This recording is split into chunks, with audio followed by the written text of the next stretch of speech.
Toilet में बहुत देर तक बैठ के फ़ोन मत यूज़ कीजिए, न्यूज़पेपर मत पढ़िए। ज़्यादा देर बैठेंगे, स्ट्रेन करेंगे तो कभी ना कभी आपको भविष्य में हेमोरॉइड्स जैसी बीमारी होनी ही है।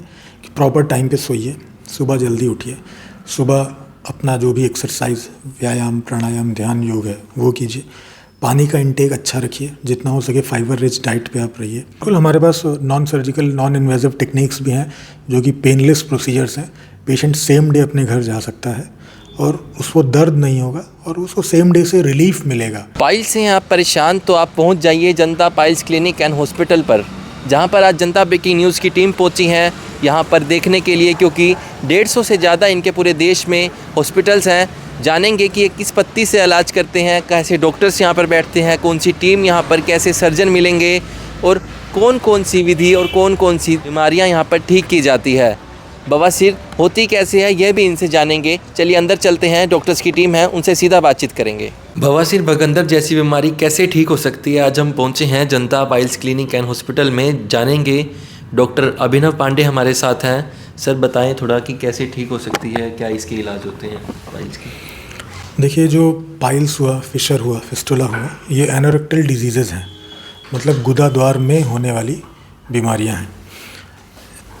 प्रॉब्लम यह है कि गुदा द्वार में कोई भी बीमारी हो, लोग यही समझते हैं कि वो पाइल्स हो गया है, लेकिन ऐसा है नहीं। गुदा द्वार में पाइल्स के साथ साथ जिसको हेमरॉइड्स बोलते हैं, फिशर भी होता है, टैग है, सेंटिनल टैग, फिस्टुला इन एनो है जिसको भगंदर कहते हैं, पाइलोनाइडल साइनस है, रेक्टल प्रोलैप्स है, पार्शियल और कंप्लीट। ये अलग अलग बीमारियां हैं। वो पाइल्स होता है जिसको हेमरॉइड्स बोलते हैं या लेमैन की लैंग्वेज में बवासीर बोलते हैं। उसमें एनल कैनाल में जो ब्लड वेसल्स हैं वो डायलेट और टॉर्टोस हो जाती हैं, जिसकी वजह से वो एनल कैनाल या गुदा द्वार से बाहर आने लगती हैं।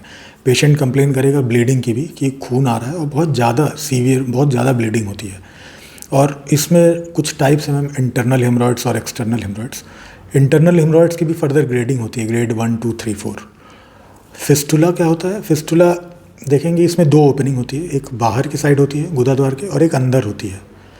इसमें पेशेंट कंप्लेन करेगा कि उसको पेन, पस डिस्चार्ज या वाटरी डिस्चार्ज है, जिससे उसका जो अंडर गारमेंट्स है वो ख़राब हो जाता है, सॉइल जाता है, ये उनकी कंप्लेन रहती है। फिशर में हार्ड स्टूल होने की वजह से जो एनल कैनाल है, जो गुदा द्वार है, उसमें एक टीयर या कट लग जाता है, जिसमें सीवियर पेन होता है और ब्लीडिंग की कंप्लेन पेशेंट करता है। वो जब क्रोनिक हो जाता है तो पेशेंट, हम लोग देखते हैं कि पेशेंट प्रेजेंट करता है एक सेंटिनल टैग के साथ। पेशेंट को प्रॉपर एग्जामिन करते हैं, फिर हम लोग को पता चल जाता है कि कौन सी बीमारी है और किस ग्रेड या किस स्टेज की है। उसके अकॉर्डिंग हम लोग उनमें ट्रीटमेंट प्लान करते हैं और बिल्कुल वो जड़ से ख़त्म होती है।